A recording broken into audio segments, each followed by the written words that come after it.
Hello दोस्तों, welcome to Russell talk. तो आज शो की शुरुआत करती हैं रिया रिप्ले और यो स्काई। कबूकी वॉरियर्स भी निकल कर आती हैं। टैग टीम मैच यहां पर दोनों के बीच होता है। टैग टाइटल के लिए मैच स्टार्ट हो जाता है। इस मैच के अंदर हमें प्योर बकचोदी देखने को मिलती है। कुछ अच्छी स्टोरी लाइन डब्ल्यू इनकी बुक कर नहीं रही है। हर शो पर सिर्फ और सिर्फ मैच ही करवा रही है। मैच के अंदर ज़्यादा कुछ होता नहीं है। यो स्काई इस मैच के अंदर काफ़ी अच्छा डोमिनेट कर रही होती है। लास्ट में टॉप रॉप से एक डाइव मारती हैं। कायरी जेन को आस्का को रिंग के अंदर रिया रिप्ले पिन कर देती हैं और फाइनली बन जाती है new tag team champion. Title win करने के बाद दोनों बंदी बैक स्टेज दिखाई देती हैं। बैक स्टेज एडम पियर भी आते हैं। एडम पियर आकर सबसे पहले रिया रिप्ले और यो स्काई दोनों बंदियों को कांग्रेस करते हैं। तभी वहाँ पर गुंथर भी आ जाते हैं। एडम पियर्स गुंथर को समझाना स्टार्ट कर देते हैं। गुंथर मेरे भाई तू मान जा, तू बड़े बड़े रेसलरों की बहुत ज़्यादा डिसरिस्पेक्ट कर रहा है, तू क्राउड की बहुत ज़्यादा डिसरिस्पेक्ट कर रहा है। मानो तूने गोल्ड वॉर और जॉन सीना जैसे बड़े बड़े लेजेंड्स को डिथ्रोन किया है, उन्हें रिटायर किया है, लेकिन तू सबकी रिस्पेक्ट करना शुरू कर दे। गुंथर वहाँ से हंस के फिर चले जाते हैं और फिर गुंथर रिंग के अंदर आ जाते हैं। रिंग के अंदर आते ही गुंथर को क्राउड की तरफ से बहुत ज़्यादा हिट वगैरह मिल रहा था। गुंथर फिर माइक के ऊपर प्रोमो कट करना शुरू करते हैं। अपने प्रोमो में गुंथर जॉन सीना को गाली दे रहे होते हैं, लिटिल बिच वगैरह बोल के जॉन सीना की बेइज्जती कर रहे होते हैं। तभी वहाँ पर एजे स्टाइल निकल कर आ जाते हैं। एजे स्टाइल आते के साथ गुंथर के सामने खड़े हो जाते हैं। दोनों का फेस ऑफ वगैरह देखने को मिलता है। एजे स्टाइल के भी गुंथर बेइज्जती कर रहे होते हैं। एजे स्टाइल को भी गुंथर लिटिल बिच बोल देते हैं, जिससे सुनकर एजे स्टाइल का दिमाग खराब हो जाता है।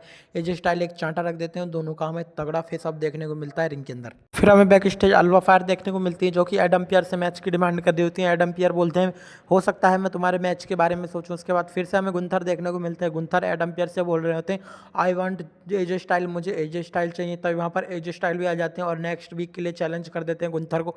और दोनों का मैच यहाँ पर एडम पियर्स नेक्स्ट वीक के मंडे नाइट रॉ के लिए ऑफिशियल कर देते हैं।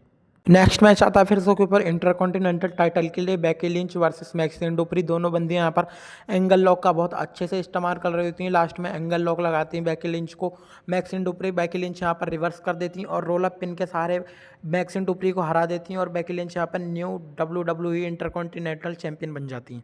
नेक्स्ट फिर बैक स्टेज हमें एक छोटी सी झलक देखने को मिलती है टीम विजन की, जहाँ पर ब्रॉन ब्रेकर शायद से सॉन्ग सुन के खुद को मोटिवेट कर रहे होते हैं। उसके बाद हमें ऊसोस भी देखने को मिलते हैं। ऊसोस फाइनली रिंग के अंदर आते हैं। इनका ना ही आज के शो के ऊपर किसी के साथ सेगमेंट होता है, ना ही किसी के साथ मैच होता है। ये सिर्फ क्राउड को इंटरटेन करने आए होते हैं और इंटरटेन करके चले जाते हैं। उसके बाद हमें स्टेपनी भी देखने को मिलती है रिंग के अंदर।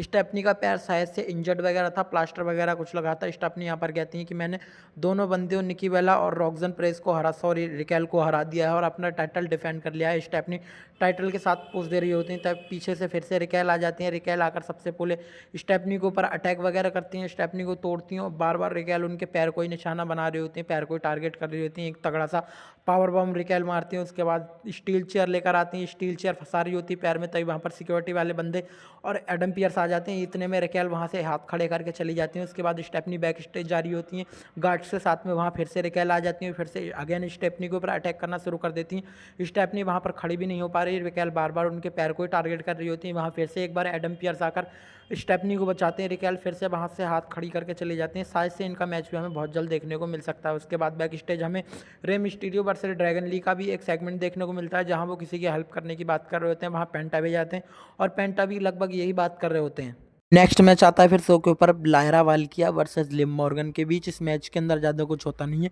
शुरुआती टाइम में रॉक्सन प्रेस अटैक कर देती हैं लायरा वाल्किया के ऊपर, जिसके चलते बैली आ जाती हैं। बैली को रेफरी रोकने की कोशिश भी करता है। बैली रेफरी को तो साइड कर देती है। इतने में रॉक्सन प्रेस बैली के ऊपर अटैक कर देती हैं और रैम के ऊपर खड़े होकर स्टाइल मारने लगती हैं। इतने में रेफरी का ध्यान हटता है तो बैली उठ खड़ी हो जाती हैं और उठते ही बैली चेयर उठा लेती हैं। चेयर को देखकर रॉक्सन प्रेस की फट जाती है और रॉक्सन प्रेस बैक स्टेज भाग जाती हैं। पीछे पीछे बैली भाग जाती हैं। इसका फ़ायदा लिम मॉर्गन उठाती हैं और अपना फिनिशर मूव लायरा वाल्किया को हिट करके पिन कर देती हैं और मैच निकाल लेती हैं। बैक स्टेज फिर सीएम पंक भी देखने को मिलते हैं, जो कि कह रहे होते हैं कि मैं बिल्कुल रेडी हूँ ब्रॉन बेकर के साथ लड़ने के लिए और उसको हराकर अपना टाइटल डिफेंड करने के लिए। फिर आता है शो का main event, CM Punk versus Bron Breakker world heavyweight championship match.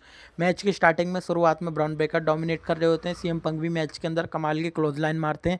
Match में फिर पॉल हेमन भी चुल कर रहे होते हैं। दोनों का ध्यान सीएम पंक का और रेफरी का पॉल हेमन की तरफ होता है।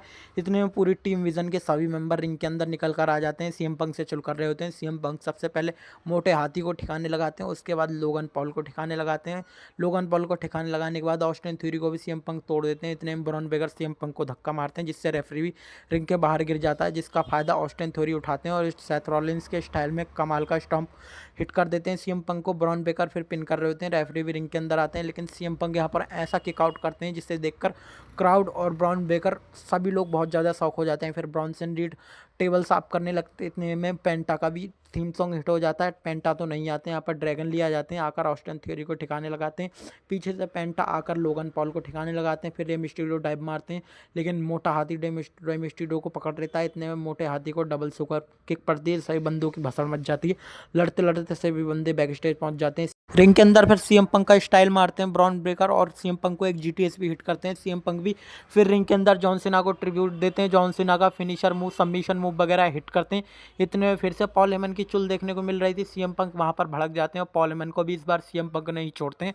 पॉल हेमन को कमाल का एक पंच लगाते हैं, पॉल हेमन नीचे गिर जाते हैं। इतने में सीएम पंक भी रिंग के बाहर आ जाते हैं और टॉप रोप से फिर जो डाइव मारते हैं ब्रॉन ब्रेकर सीएम पंक के ऊपर। सीएम पंक की हालत वहां पर खराब हो जाती है।